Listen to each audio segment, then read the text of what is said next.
சேலம் மக்களவை தொகுதியில் திமுக சார்பில் மலையரசன் போட்டியிடுகிறார். இவரை ஆதரித்து பிரச்சாரம் மேற்கொள்வதற்காக தமிழக விளையாட்டு மேம்பாட்டுத்துறை அமைச்சர் உதயநிதி ஸ்டாலின் சேலம் சென்றார். சேலம் மாவட்டம் கெங்கவள்ளியில் பிரச்சாரம் செய்வதற்கான ஏற்பாடுகள் மேற்கொள்ளப்பட்டன.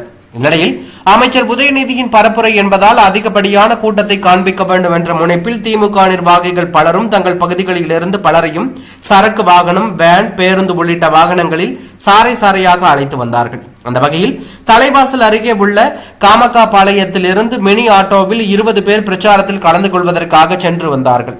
வாகனம் கெங்கவள்ளி அருகே உள்ள நாவலூர் என்ற இடத்தில் வந்தபோது திடீரென ஓட்டுநரின் கட்டுப்பாட்டை இழந்த மினி ஆட்டோ கவிழ்ந்தது. இது விபத்துக்கு உள்ளானது.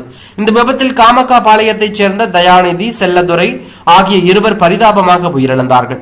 மேலும் விபத்தில் சிக்கி 10க்கும் மேற்பட்டவர்கள் படுகாயத்துடன் அரசு மருத்துவமனையில் சிகிச்சைக்காக அனுமதிக்கப்பட்டுள்ளதாக தகவல் வெளியாகி பரபரப்பை ஏற்படுத்தியுள்ளது.